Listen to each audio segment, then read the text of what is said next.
Hello students, video class में आपका फिर से स्वागत है। हमारा अध्याय 2 जीव जगत का वर्गीकरण चल रहा है। आज इसका हम भाग 10 पढ़ने वाले हैं। आज की वीडियो क्लास में हम पढ़ने वाले हैं इम्पोर्टेंस ऑफ बैक्टीरिया। ठीक है, जीवाणुओं का महत्व, क्योंकि जो जीवाणु हैं वो मानव जाति को लाभ भी पहुंचाते हैं और हानि भी पहुंचाते हैं। ठीक है, बैक्टीरिया से मानव जाति को लाभ और हानि दोनों ही होते हैं। तो ऐसे कौन कौन से बैक्टीरिया हैं जो मानव को लाभ पहुंचाते हैं और ऐसे कौन कौन से बैक्टीरिया हैं जिनसे मानव जाति को हानि होती है। तो आज के वीडियो क्लास में ये हम पूरा कॉन्सेप्ट देखने वाले हैं, मतलब डिस्कस करने वाले हैं। ठीक है, तो जो हम हेडिंग डालेंगे वो हम हेडिंग डालेंगे जीवाणुओं का आर्थिक महत्व। जीवाणुओं का आर्थिक महत्व। ठीक,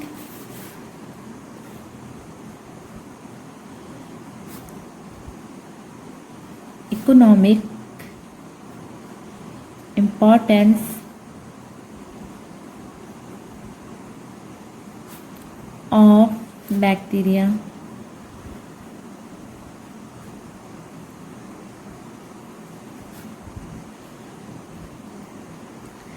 ठीक है, तो जीवाणुओं से मानव जाति को लाभ तथा हानि दोनों ही होती है। ठीक, तो सबसे पहले हम देखेंगे लाभ। बैक्टीरिया से मानव जाति को कौन कौन से लाभ होते हैं हम उसको देखेंगे, लिखेंगे। सबसे पहले इसमें हम लिख लेते हैं थोड़ा सा।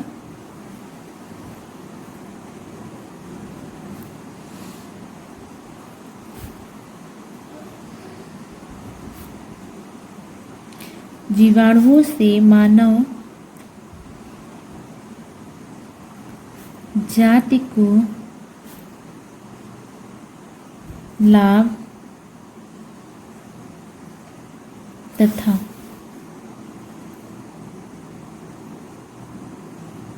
हानि दोनों ही होते हैं। ठीक, जीवाणुओं से मानव जाति को लाभ तथा हानि दोनों ही होते हैं। ठीक है, कुछ बैक्टीरिया ऐसे होते हैं जो मानव जाति को लाभ पहुंचाते हैं और कुछ बैक्टीरिया ऐसे होते हैं जिनसे मानव जाति को हानि होती है। ठीक, तो हम सबसे पहले हेडिंग डालेंगे लाभदायक क्रियाएं। ठीक है, ऐसे कौन सी वो बैक्टीरिया हैं जो मानव जाति को लाभ पहुंचाते हैं। ठीक है,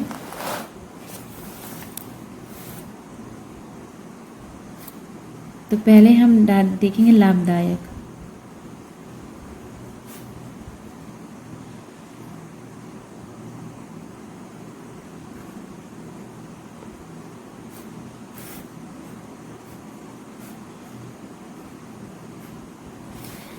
ठीक, लाभदायक में जीवाणु से होने वाले जो लाभ हैं, बहुत से लाभ हैं। ठीक है, जीवाणु हम जैसे उद्योग में, ठीक, उद्योगों में बहुत लाभ पहुंचाते हैं, चाय के निर्माण में, तंबाकू के निर्माण में। ठीक है, बहुत से कहते हैं जो बैक्टीरिया हैं, जैसे हमारे अगर जीवन में देखा जाए तो दूध से दही बनना, ठीक है, ये बैक्टीरिया की वजह से होता है।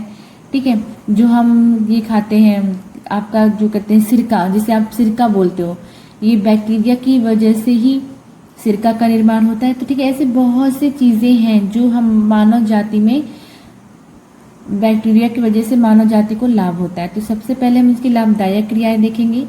ठीक, तो उद्योग में अगर हम देखें, सबसे पहले उद्योग में, तो उद्योगों में देख लेते हैं।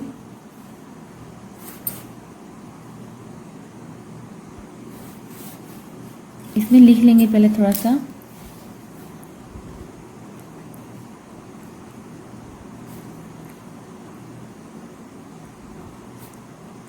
जीवाणुओं से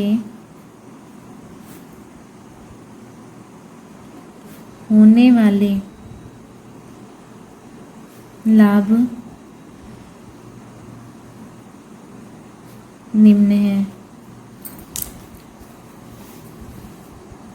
तो सबसे पहले इसमें हम देखेंगे उद्योगों में।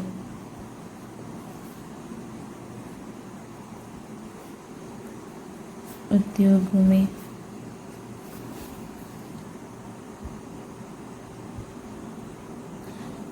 में तो सबसे पहले हम डेयरी उद्योग में देखेंगे। इसमें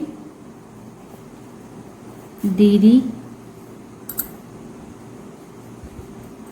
उद्योग, डेयरी उद्योग में तो दूध में उपस्थित स्ट्रेप्टोकोकस लैक्टिस एवं लैक्टोबैसिलस लैक्टिस। ठीक है, दूध में कौन से दो जीवाणु पाए जाते हैं? स्ट्रेप्टोकोकस लैक्टिस, ठीक है, एवं लैक्टोबैसिलस लैक्टिस। ये दो कहते हैं जीवाणु है जो दूध में पाए जाते हैं।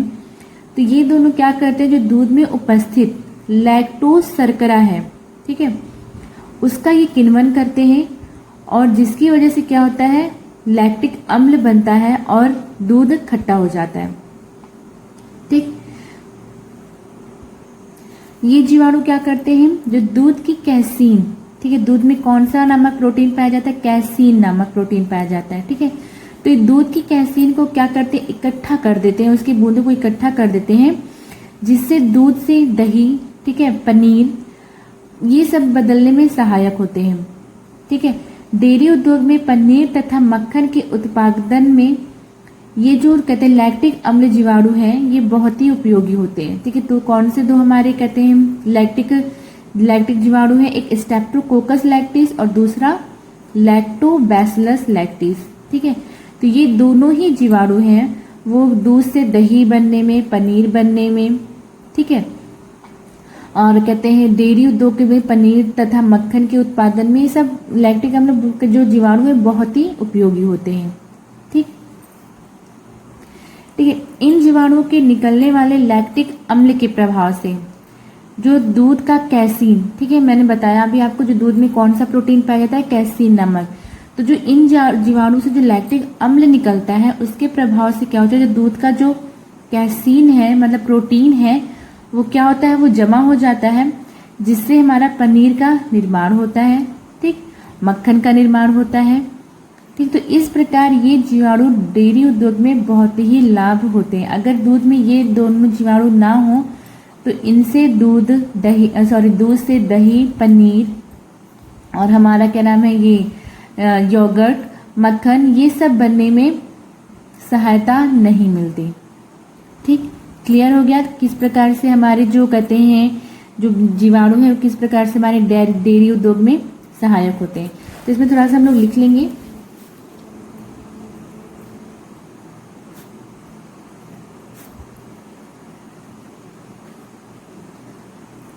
दूध में उपस्थित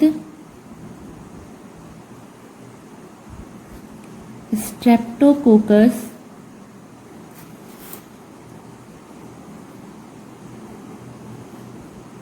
लैक्टिस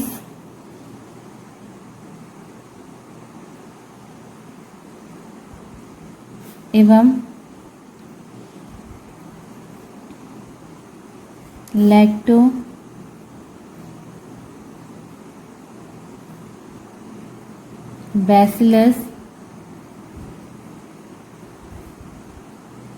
लैक्टिस नामक जीवाणु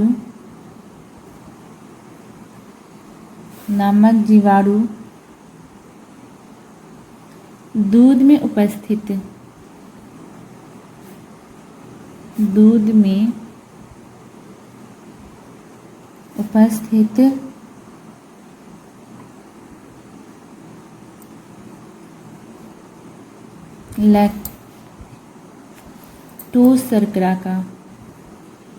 लैक्टोज शर्करा का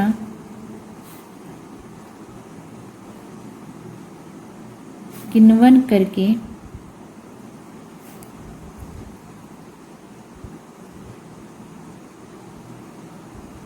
उसे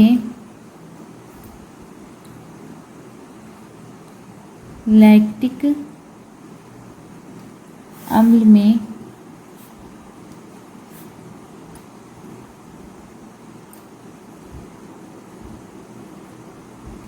परिवर्तित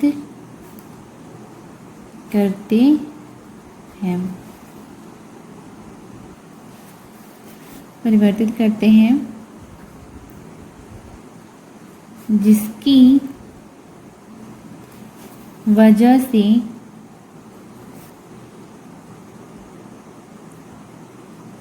दूध में उपस्थित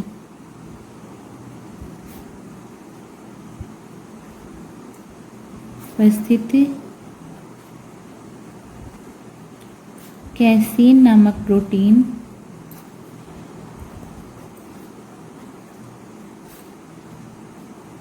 जम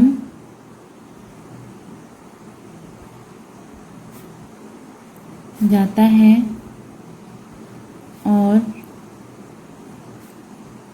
दूध से दही, पनीर, मक्खन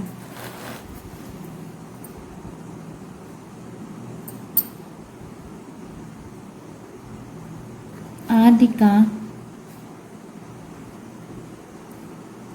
निर्माण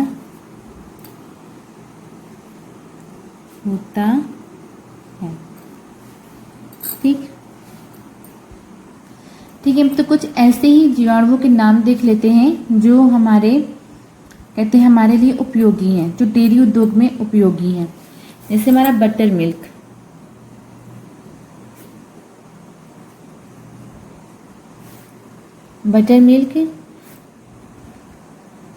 इसका में जो जीवाणु उपयोगी है वो हमारे लैक्टोबैसिलस बुल्गैरिकस,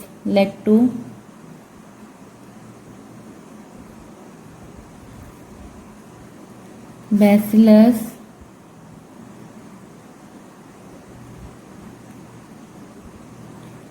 बुल्गैरिकस। ठीक, योगर्ट, जो हम योगर्ट खाते हैं,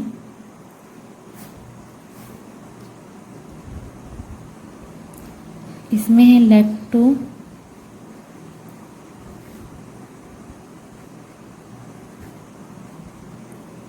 लैक्टोबैसिलस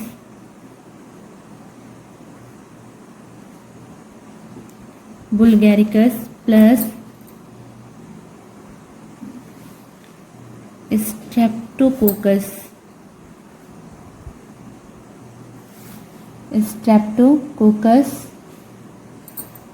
ठीक है, तीसरा हमारा दही किन जीवाणुओं की जरूरत से जमता है, तो अभी मैंने बताया आपको, स्ट्रेप्टो है, एस नहीं है, सा नहीं समझिएगा, ये पा है, स्ट्रेप्टोकोकस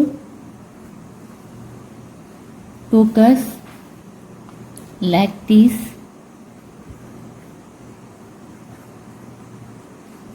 प्लस लैक्टोबैसिलस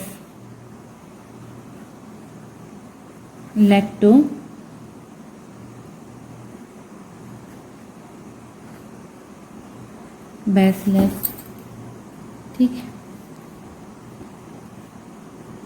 छाछ जो हम लोग पीते हैं, ये किसकी वजह से होता है, स्ट्रेप्टोकोकस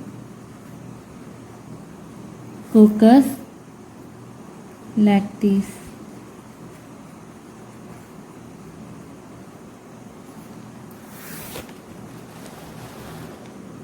ठीक, और हमारा पनीर,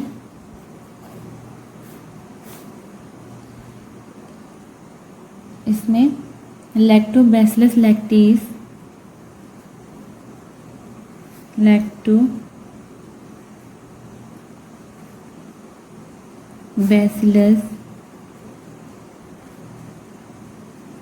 लैक्टिस प्लस स्ट्रेप्टोकोकस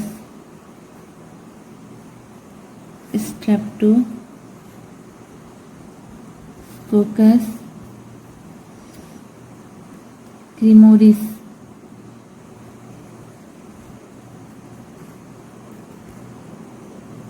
ठीक, ये कुछ और बैक्टीरिया के कुछ बैक्टीरिया के नाम हैं जो मैंने आपको बता दिए कि किन में कौन से बैक्टीरिया पाए जाते हैं जो हमारे लिए लाभदायक है।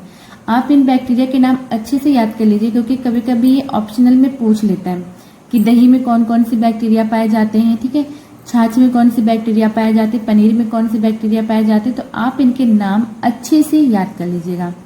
ठीक, अब हमारा दूसरा है एसिटिक अम्ल के उत्पादन में, बी नंबर है। उद्योग में ही हम देख रहे हैं एसिटिक हम किसको बोलते हैं, जो हम सिरका खाते हैं, ठीक है, उसको एसिटिक अम्ल मैं ब्रैकेट में लिख भी लेते हैं हमने, तो आप कंफ्यूज हो जाएंगे। एसिटिक अम्ल मतलब सिरका के उत्पादन में। ठीक, in the production of acetic acid. ठीक, एसिटिक अम्ल के निर्माण में कौन सा जो बैक्टीरिया जो सहायक होता है वो एसिटोबैक्टर एसिटी। ठीक है, कौन सा जीवाणु है, एसिटोबैक्टर एसिटी। तो लिखेंगे इसमें हम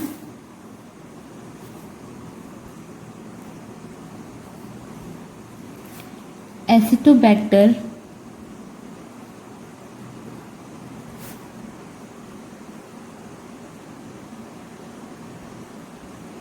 एसिटी नामक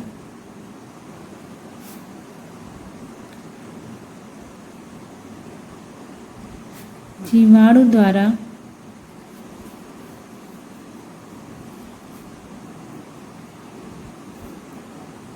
शर्करा के घोल से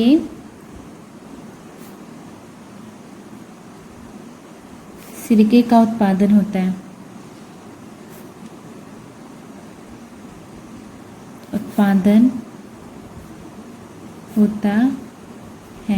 ठीक है।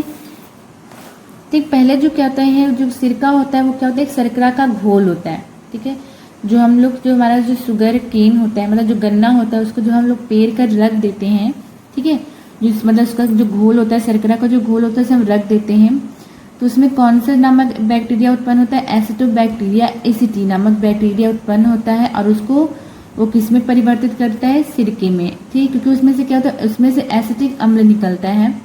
ठीक है, जिससे जो हमारा जो शर्करा का घोल है किस में परिवर्तित हो जाता है, सिरके में। ठीक, दूसरा हमारा है चाय। अगला हमारा है चाय के उत्पादन में। ठीक, इसकी पत्तियों में, चाय की पत्तियों में या कॉफी की पत्तियों में विशेष स्वाद लाने हेतु माइक्रोकोकस कैंडिडेंस, ठीक है, माइक्रोकोकस कैंडिडेंस नामक जीवाणु, ठीक है, जीवाणु द्वारा चाय की पत्तियों में किण्वन द्वारा क्यूरिंग की प्रक्रिया अपनाई जाती है। ठीक है, जिससे इनकी पत्तियों में क्या होता है, स्वाद आ जाता है। तो हम कौन से जीवाणु का इस्तेमाल करते हैं, माइक्रोकोकस कैंडिडेंस। ठीक है, क्या नाम है इस जीवाणु का, लिखेंगे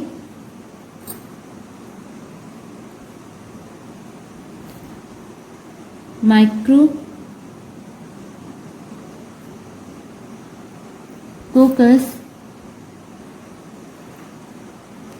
कैंडिडेंस नामक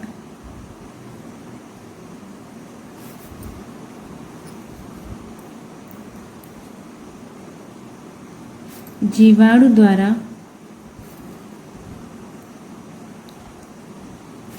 चाय की पत्तियों में किण्वन द्वारा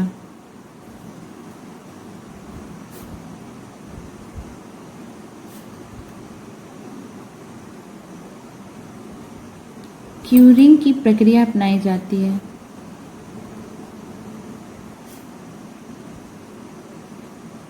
की प्रक्रिया अपनाई जाती है। ठीक है, जिससे क्या होता है, इनमें टेस्ट आ जाता है। यही प्रक्रिया दोनों में अपनाई जाती है, चाय और कॉफी दोनों में अपनाई जाती है, जिससे इनकी पत्तियों में क्या हो जाता है, टेस्ट आ जाता है। ठीक है, अगर ये क्रिया ना की जाए तो आप चाय नहीं पी सकते, तब इनकी पत्तियों में कोई टेस्ट ही नहीं होता। ठीक है, तो इनकी पत्तियों में टेस्ट लाने के लिए हम कौन से जीवाणुओं का इस्तेमाल करते हैं, माइक्रोकोकस कैंडिडेंस। ठीक है, अगला हमारा है तंबाकू। तम्बाकू के उत्पादन में।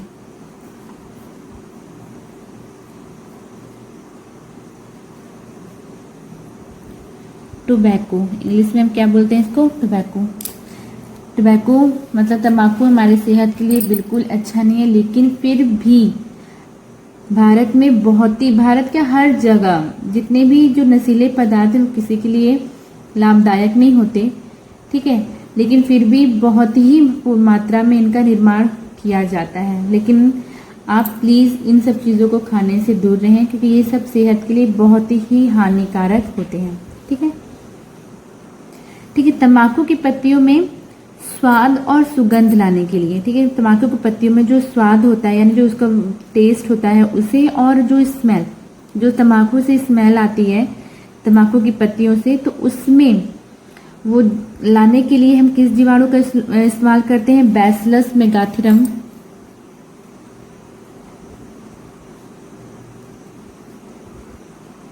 बैसिलस मेगाथीरियम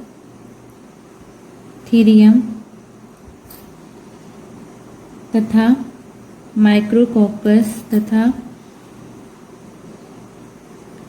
माइक्रोकोकस कैंडिडेंस, ठीक है। इन दोनों जीवाणुओं के द्वारा इनकी पत्तियों में किण्वन की क्रिया कराई जाती है, जिससे तंबाकू की पत्तियों में एक विशेष स्वाद और एक विशेष स्मेल आ जाती है, ठीक है। तो तंबाकू के उत्पादन में 2 बैक्टीरिया कौन से हमारे उपयोगी हैं? बैसिलस मेगाथीरियम तथा माइक्रोकोकस कैंडिडेंस, ठीक। और भी हम कुछ जीवाणुओं के नाम देख लेते हैं, ठीक है, जो उद्योगों में सहायक होते हैं, ठीक। जैसे हम देख लें इंसुलिन,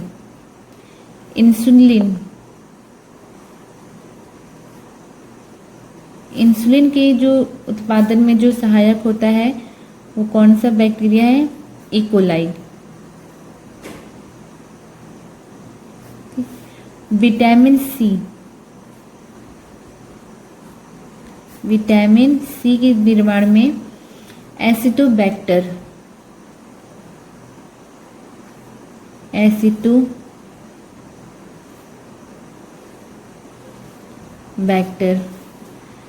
विटामिन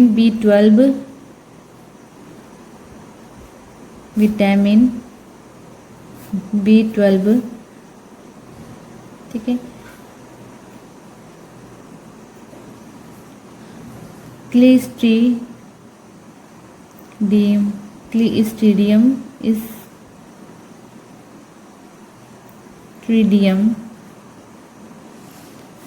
एसिटोब्यूटाइलिकस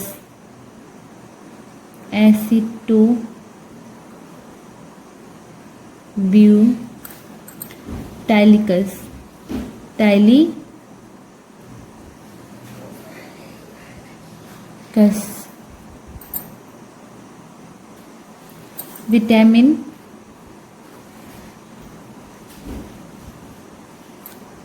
B2, ठीक है।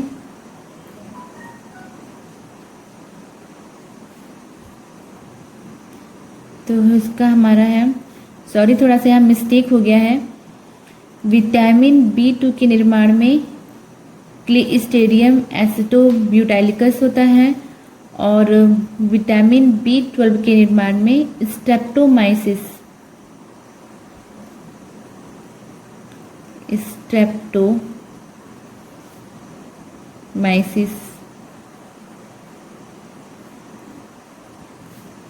ओलिएसिस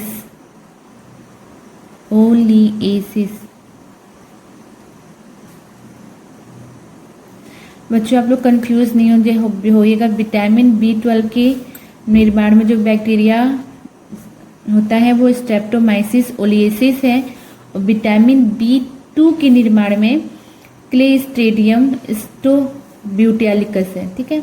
तो आप लोग से कंफ्यूज नहीं होगा, ऊपर का नीचे कर लीजिएगा, थोड़ी सी मिस्टेक हो गई, इसके लिए सॉरी। अब हम देखते हैं कृषि में, ठीक है। ये तो हमने डेयरी उद्योग में देखा कि डेयरी उद्योग में किस प्रकार कहते हैं जो बैक्टीरिया हमारे लिए लाभदायक है, ठीक है। डेयरी उद्योग में दूध से दही, पनीर, ठीक, और जो हमारा चाय के निर्माण में, तंबाकू के निर्माण में, ठीक है। तो इस प्रकार ये बैक्टीरिया हमारे लिए उद्योगों में लाभदायक होते हैं, ठीक है। कौन कौन से ऐसे उद्योग होते हैं जो हमने देख लिया, और भी एक दो हम लोग उद्योगों के निर्माण में देख लें कि विटामिन सी के निर्माण में किस कौन से बैक्टीरिया शामिल होता है, vitamin B12, vitamin B2, insulin, ठीक है। तो ये और हमने देख लिया। अब हम देखते हैं कृषि में किस प्रकार ये जीवाणु हमें लाभ पहुंचाते हैं, कृषकों को लाभ पहुंचाते हैं। तो हेडिंग हम डालेंगे, अभी हमने पहले देखा था उद्योग, अब हम देखेंगे कृषि में।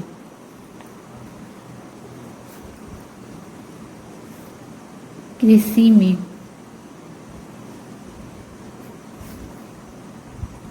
स्टूडेंट्स, आज थोड़ा सा मेरी राइटिंग में आपको प्रॉब्लम हो सकता है क्योंकि मेरे हाथ में पेन हो रहा है, तो आपको राइटिंग नहीं समझ में आ रही होगी, तो आप जो मैं बोल रही हूँ उस पर ध्यान दीजिएगा अगर आपको कहीं नहीं समझ में आ रहा है राइटिंग, ठीक है। और अगर आपको समझ में आ रही है राइटिंग तो बहुत अच्छा है, अगर कहीं भी आपको समझने में प्रॉब्लम हो तो आप मेरी वॉइस पर ध्यान दीजिएगा, ठीक, क्योंकि आज थोड़ा सा हाथ में प्रॉब्लम है जिसकी वजह से मेरी राइटिंग सही से नहीं बन पा रही है और आपको थोड़ा सा समझने में प्रॉब्लम हो जाएगी, तो इसके लिए सो सॉरी, ठीक। कृषि में जीवाणु किस प्रकार से लाभदायक है, तो ये जो जीवाणु है वो भूमि की उर्वरा, ठीक है, जो भूमि की उर्वरा शक्ति है उसको बढ़ाने में उपयोगी होते हैं, ठीक। तो इसमें लिखेंगे हम लोग जीवाणु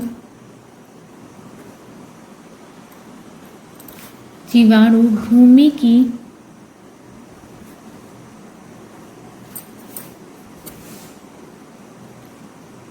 उर्वरा शक्ति बढ़ाने में उपयोगी होते हैं, ठीक। ये निम्न प्रकार के होते हैं, ये निम्न प्रकार के होते हैं, ठीक है। पहला जो हमारा है इसमें अमोनी कारक, पहला हम देखेंगे अमोनी कारक,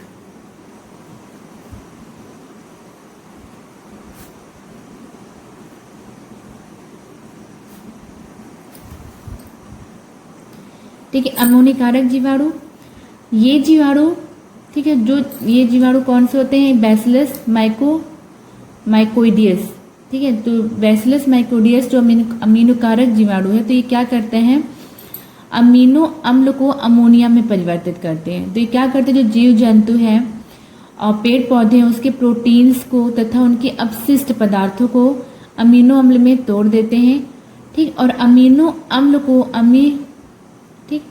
अमोनी कारक जीवाणु अमीनो अम्ल को क्या करते हैं, अमोनिया में परिवर्तित कर देते हैं, ठीक है।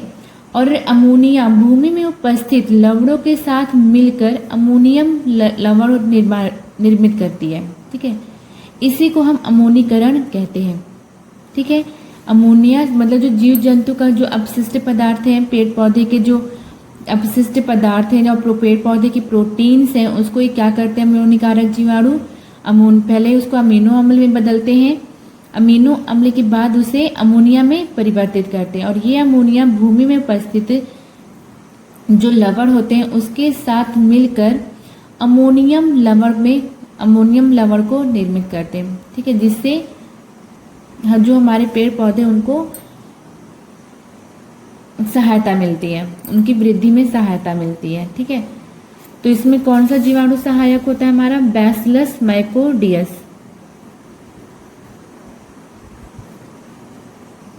बैसिलस माइकोइडिस,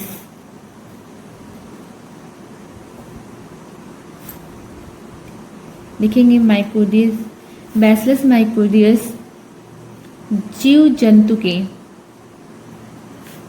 जंतु व पेड़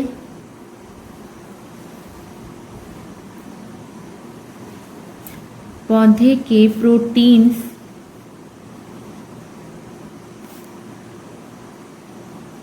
तथा इनके अपशिष्ट पदार्थों को अमीनो अम्ल में तोड़ देते हैं, अमीनो अम्ल में तोड़ देते हैं। ठीक, ये अमोनीकारक जीवाणु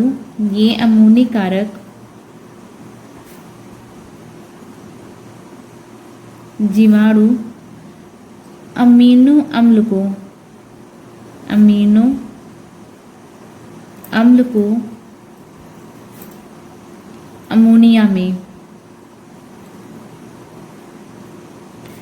अमोनिया में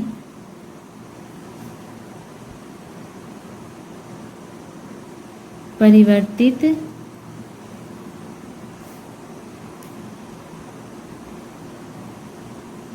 करते हैं। ठीक, दूसरा है हमारा बी, नाइट्री कारक जीवाणु। नाइट्री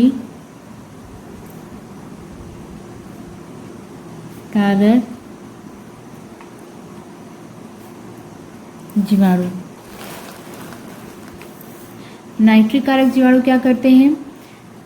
कुछ जीवाणु, ठीक है, फिर नाइट्रिक कारक जीवाणु क्या करते हैं?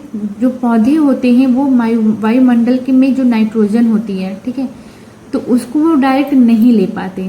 ठीक है, पौधे वायुमंडल की नाइट्रोजन को डायरेक्ट नहीं ले पाते, मतलब उसको वायुमंडल की जो नाइट्रोजन होता है उसका डायरेक्ट अवशोषित नहीं कर पाते। तो जो वो नाइट्रोजन को किस प्रकार लेते हैं? जो अमोनिया के यौगिक होते हैं। अमोनिया के यौगिक कौन से हैं? अमोनिया के यौगिक के रूप में, या नाइट्रेट के रूप में, या नाइट्राइट के रूप में वो ले सकते हैं। ठीक है, पौधे वायुमंडल की नाइट्रोजन को डायरेक्ट नहीं ले सकते, लेकिन अमोनिया के यौगिक के रूप में, नाइट्रेट के रूप में या नाइट्राइट के रूप में ले सकते हैं। ठीक है, तो जो ये जीवाणु होते हैं, जो नाइट्रिक कारक जीवाणु होते हैं, वो वायुमंडल के नाइट्रोजन को, ठीक है, नाइट्रेट में या नाइट्राइट में परिवर्तित करते हैं। ठीक, क्योंकि जो कहते हैं वायुमंडल में हमारी जो कहते हैं कितने परसेंट नाइट्रोजन पाई जाती है? 70%, 70% नाइट्रोजन पाई जाती है। ठीक है, और नाइट्रोजन पेड़ पौधों की वृद्धि के लिए बहुत ही आवश्यक होता है, लेकिन पौधे इसे डायरेक्ट वायुमंडल से नहीं ले पाते। ठीक है, तो जो नाइट्रिक कारक जीवाणु होते हैं वो वायुमंडल के नाइट्रोजन को नाइट्रेट में या नाइट्राइट में परिवर्तित कर देते हैं, तब इसको पेड़ पौधे आसानी से ग्रहण कर सकते हैं। ठीक, और तब अब वो वृद्धि कर सकते हैं, क्योंकि नाइट्रोजन पेड़ पौधे की वृद्धि के लिए बहुत ही आवश्यक होती है। ठीक है, तो इसमें हम लिखेंगे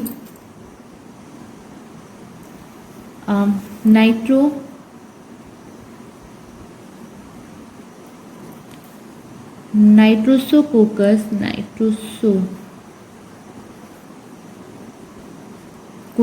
एवं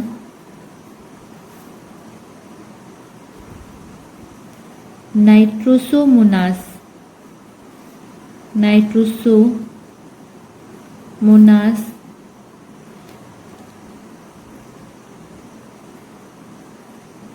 अमोनिया की नाइट्रोजन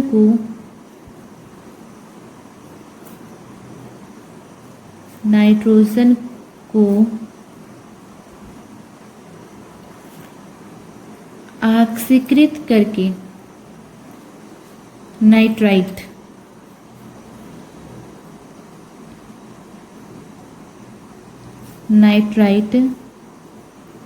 NO2 में बदल देते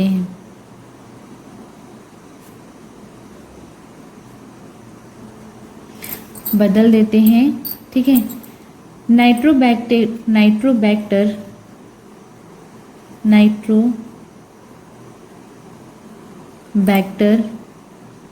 नाइट्राइट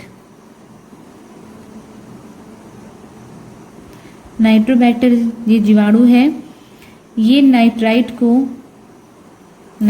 यानी NO2 को पुनः नाइट्राइट को पुनः ऑक्सीकृत करके नाइट्रेट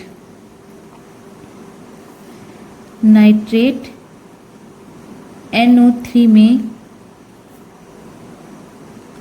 बदल देते हैं। ठीक,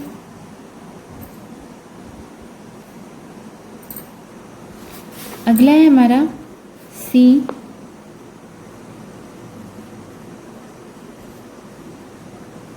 नाइट्रोजन स्थिरीकरण करने वाले जीवाणु।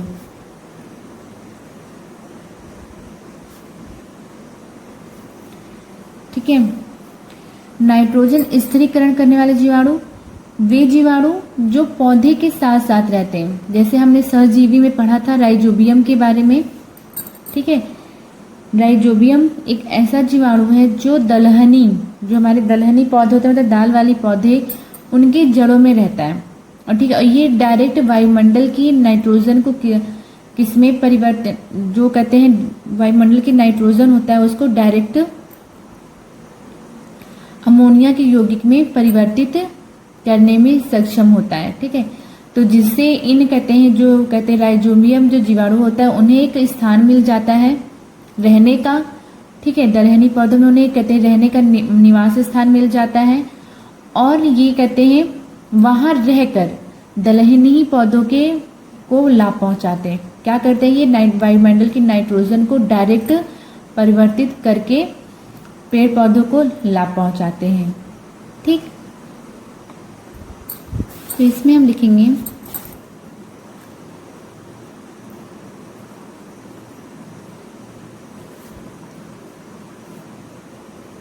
राइजोबियम नामक जीवाणु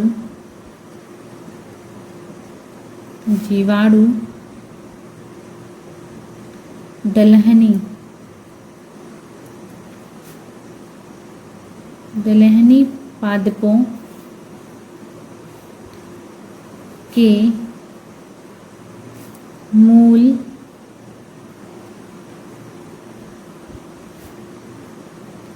ग्रंथिकाओं के साथ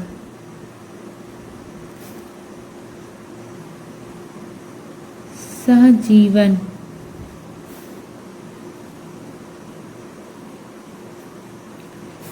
प्रदर्शित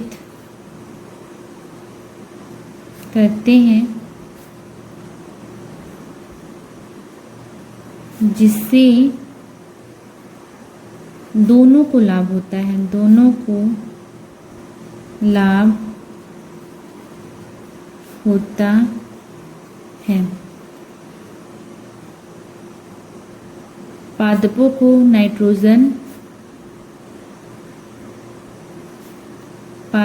नाइट्रोजन तथा जीवाणु को रहने का स्थान व पोषण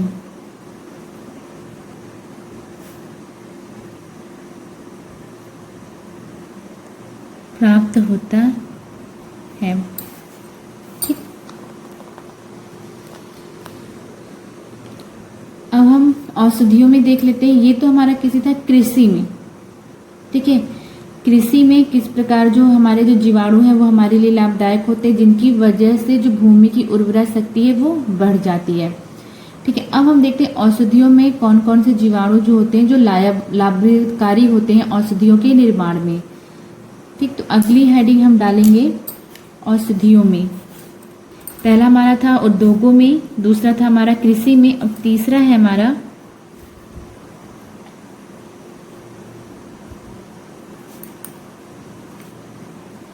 औषधियों में, इन मेडिसिन। ठीक है, जीवाणुओं में हमें बहुत सारे एंटीबायोटिक्स प्राप्त होते हैं। ठीक है, तो कौन कौन से जो हमारे हैं जो एंटीबायोटिक्स है वो कौन कौन से जीवाणुओं से प्राप्त होते हैं उसे हम इसमें देख लेते हैं। इसमें थोड़ा सा लिख लेते हैं, ज़्यादा इसमें कुछ नहीं है, बस आपको बस उन जीवाणुओं के नाम याद रखने हैं कि कौन कौन से जो बायोटिक्स एंटीबायोटिक्स हैं वो कौन कौन से जीवाणुओं से प्राप्त होते हैं। तो लिखते हैं जीवाणुओं में निम्न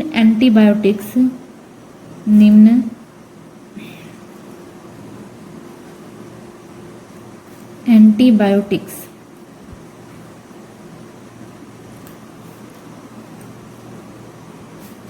प्राप्त होते हैं। ठीक है, नियोमाइसिन पहला एंटीबायोटिक्स का नाम है नियोमाइसिन। यह हमें कौन सी बैक्टीरिया से प्राप्त होता है? Streptomyces pretty. Streptomyces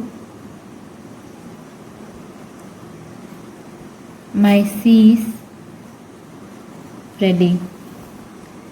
tetracycline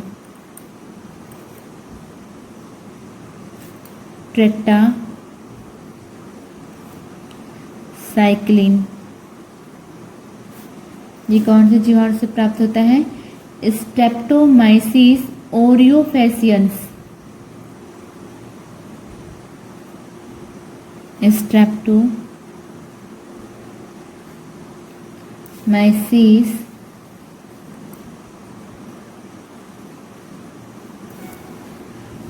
ओरियोफेसियंस। ठीक, केनामाइसिन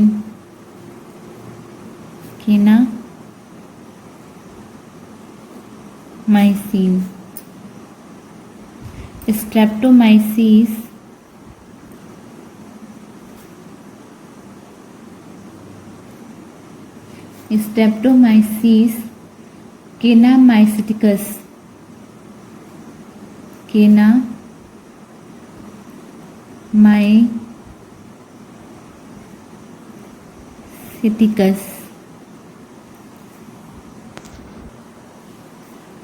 पॉलीमिक्सिन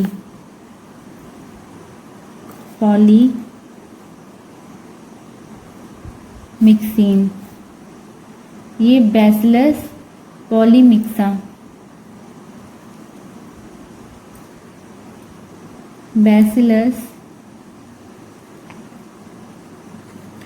पॉलीमिक्सा ठीक है, ये कुछ एंटीबायोटिक्स हैं, उनके नाम है ये, और किन ये जीवाणु से मिलते हैं उनके नाम है।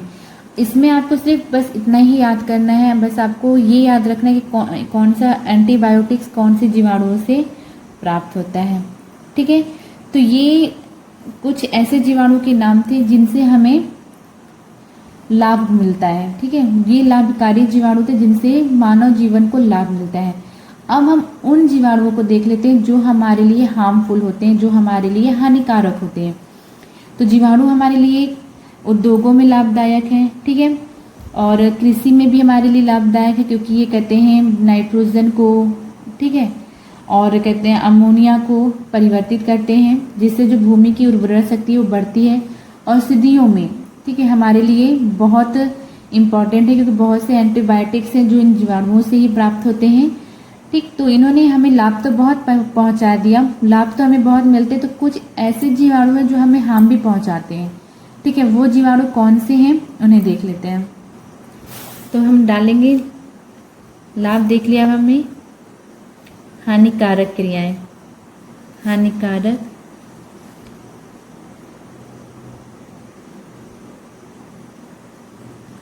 क्रियाएं।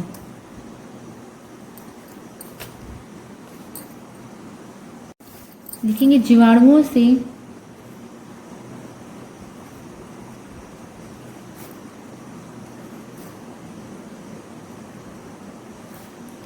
मानव जाति को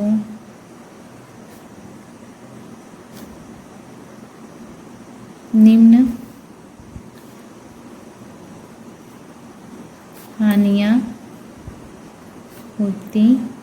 है। ठीक है, सबसे पहला भोजन का नष्टीकरण,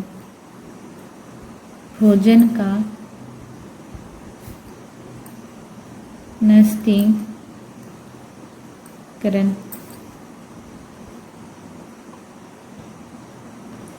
कुछ बैक्टीरिया ऐसे होते हैं जो भोजन को, जो भोज्य पदार्थ होते हैं उनका क्या करते हैं, अपघटन कर देते हैं और उन्हें क्या बना देते हैं, विषैला बना देते हैं, जिससे वो खाने लायक बिल्कुल भी नहीं होता। ठीक है, जैसे हम खाना रख देते हैं कुछ समय के लिए तो उसमें खट्टापन, खट्टा सा हो जाता है, वो खाने लायक योग्य नहीं होता है।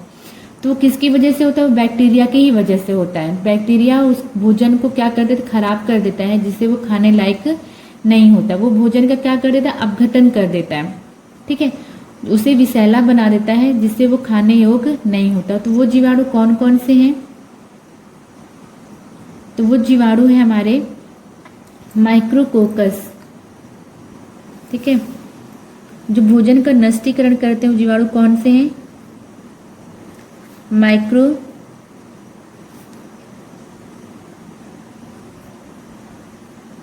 माइक्रोकोकस। ठीक है,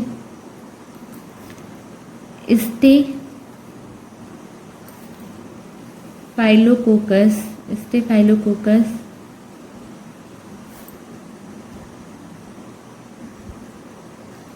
तथा क्लोस्ट्रीडियम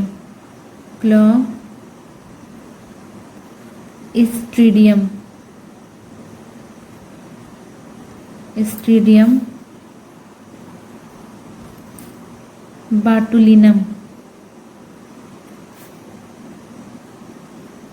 नामक जीवाणु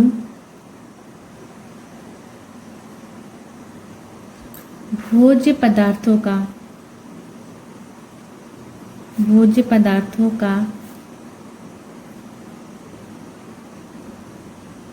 अपघटन कर उसे विषैला बना देते हैं।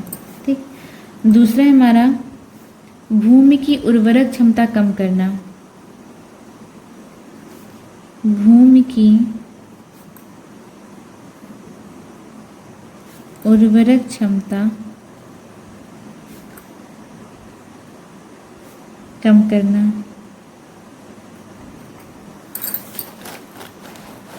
ठीक है, रिडक्शन ऑफ सॉइल फर्टिलिटी। ठीक है, सॉइल फर्टिलिटी, भूमि की उर्वरक क्षमता को कम करना। ठीक है, कुछ जीवाणु ऐसे होते हैं, ठीक है, जो भूमि में उपस्थित नाइट्रेट को नाइट्रोजन में बदल देते हैं। ठीक है, कुछ जीवाणु ऐसे होते हैं जो कहते हैं नाइट्रोजन को नाइट्रेट में बदलते हैं, पर कुछ जो हानिकारक जीव, तो वो तो लाभकारक जीवाणु हैं। ठीक है, वो पेड़ पौधों को हमारे लिए लाभकारक जीवाणु वो क्या करते हैं, नाइट्रोजन को नाइट्रेट में परिवर्तित करते हैं। पर ये जो जीवाणु हैं वो नाइट्रेट को नाइट्रोजन में परिवर्तित कर देते हैं। ठीक है, तो लिखेंगे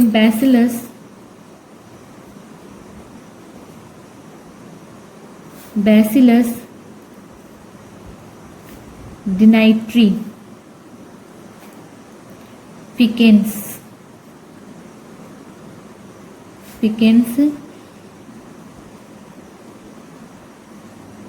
नामक जीवाणु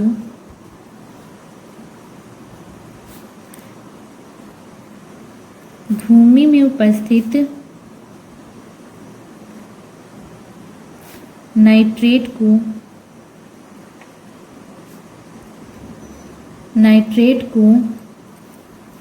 नाइट्रोजन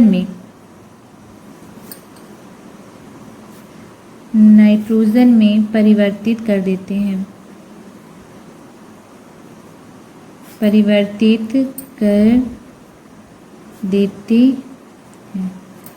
ठीक। तीसरा है हमारा कपास की फसल का नाश।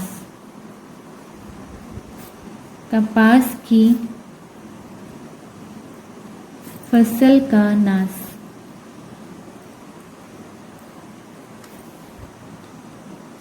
लिखेंगे स्पाइरो की साइटोफेज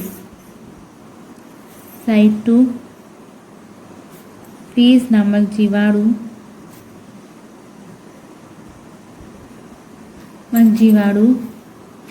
कपास से प्राप्त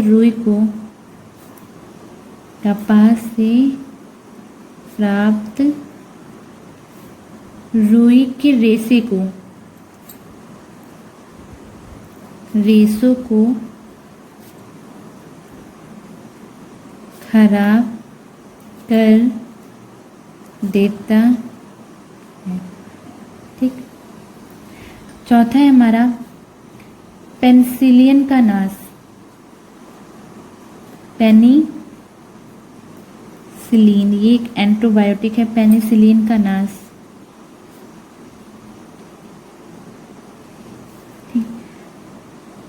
बैसिलस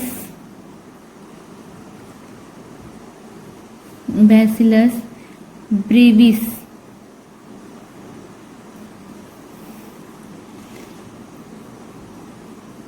नामक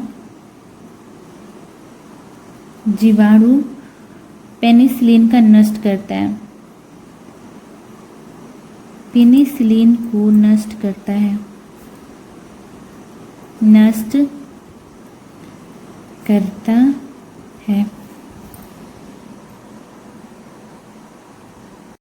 पांचवा हमारा मनुष्य के रोग। ठीक है। जीवाणुओं से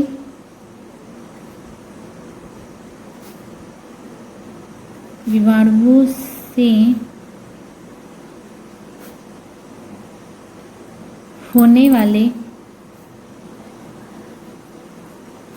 मनुष्य के रोग निम्न हैं। ठीक है। जो जीवाणुओं से बहुत से ऐसे जीवाणु हैं जो मनुष्यों में रोग फैलाते हैं। जैसे हमारा है हैजा, जिसे हम कालरा बोलते हैं। तो हैजा को कौन सा जीवाणु फैलाता है? Vibrio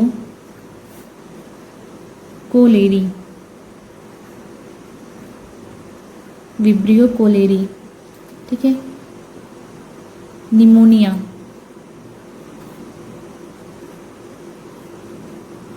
pneumonia, streptococcus pneumoniae.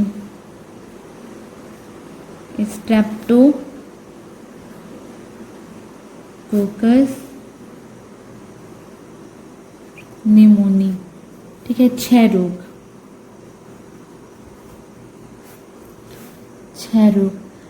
Mycobacterium,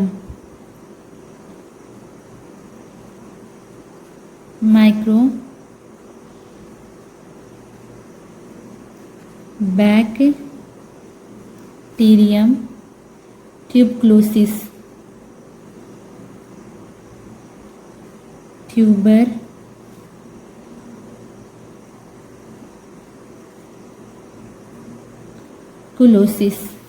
ठीक है। टिटेनस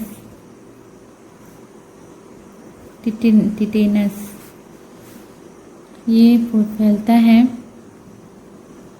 क्लस्ट्रीडियम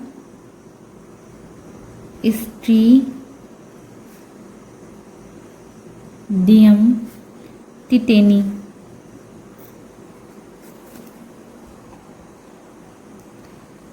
ठीक।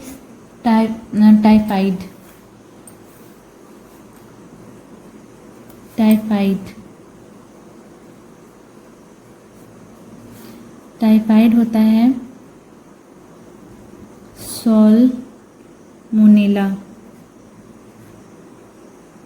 Salmonella typhi. ठीक।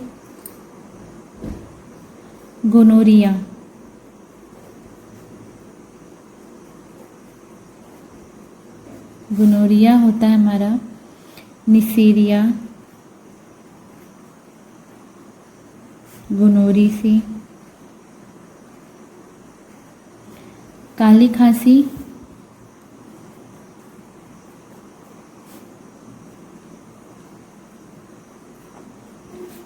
काली खांसी होता है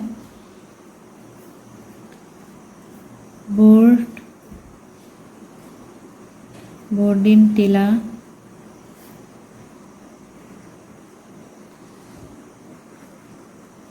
पर्टुसिस से। ठीक, ये कुछ रोग हैं जो हमें बैक्टीरिया से होते हैं, मानव को बैक्टीरिया से होते हैं। अब पादपों में रोग देख लेते हैं। ठीक है, छठा हमारा है पादपों के रोग। पादपों की रोग, ठीक है। तो जीवाणुओं से पादपों में होने वाले जो रोग हैं वो निम्न हैं। ठीक, जैसे पहला है सिट्रस कैकर। ये पादपों का रोग है, सिट्रस कैकर।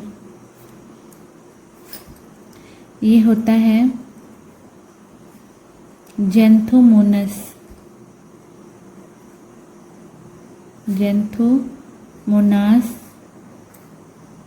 सिट्रीसे।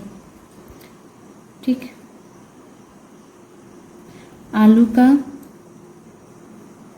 का रोग, आलू का रिंग रॉट। आलू का जो रोग होता है जिससे आलू खराब हो जाते हैं एक दूसरे के संपर्क में आने से, आलू का रिंग रॉट वो होता है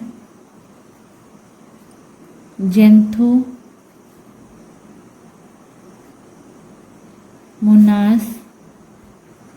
सोलेनेसियरम।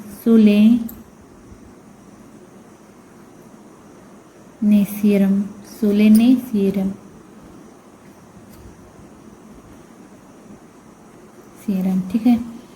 कपास का रोग अभी हमने पढ़ा। कपास का रोग जो कपास के जो फूल होते हैं उनको खराब कर देता है। ठीक है, तो जेंथोमोनास मोल्वेसियरम।